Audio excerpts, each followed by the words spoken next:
Welcome to Ask Sean, where I explore all sorts of questions about life, relationships, and being human.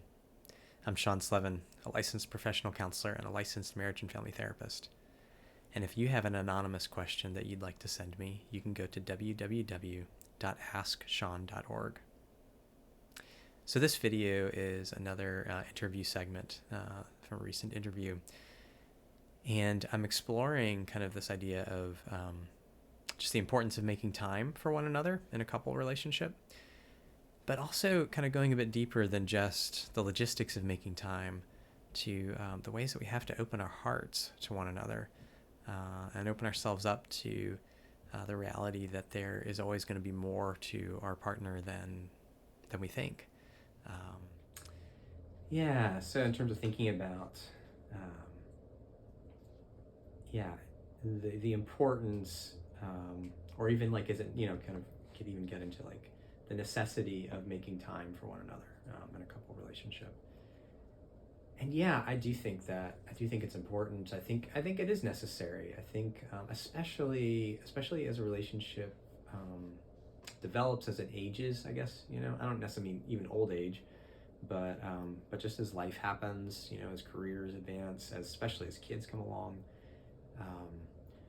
early in a relationship, there's, so much energy, natural energy that, the discovery, of this new person, right, that fuels and naturally draws you, towards one another. At some point we start to, there's a sense of familiarity that sets in, which initially feels good because it's like, it's comfortable and it's safe. But then, because we all are naturally risk averse, we start to prioritize the safety, and we start to like, how would I put it? We kind of avoid the mystery of one another. And so in that, like, it's just, I don't know, it's so ironic. Like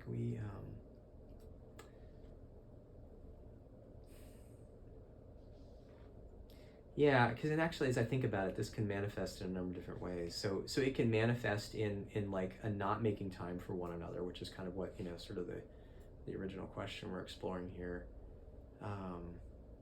But I also can imagine scenarios where a couple make consistent time for each other, but emotionally they're not making time for each other.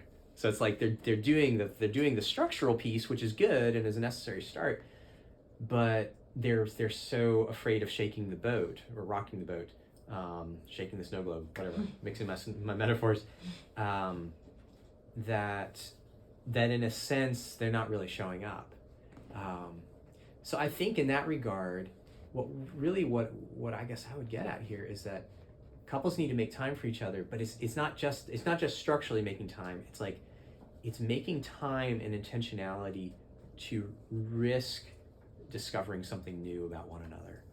And by something new, I don't even mean like you can start at sort of more the simple level of like, tell me something from your life that I don't know, right? Because there's going to be a lot of that. I mean, we've all lived a fair amount of life before we meet each other, and so you could start with that, but even that is, that's not the end point.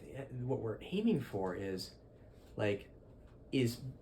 being able to allow ourselves to continue to see the other as this marvelous, mysterious being that is, there's always going to be more to discover, not just discover in terms of data, but like experientially, like that you're never married to or in relationship to the same person, like, because they've grown a little bit, like they're always, I mean, biologically we're always like, whatever, shedding skin cells and growing new ones. I mean, it's like, I mean, our body's constantly renewing itself, but it's like, that's also true, emotionally, psychologically, we're always developing.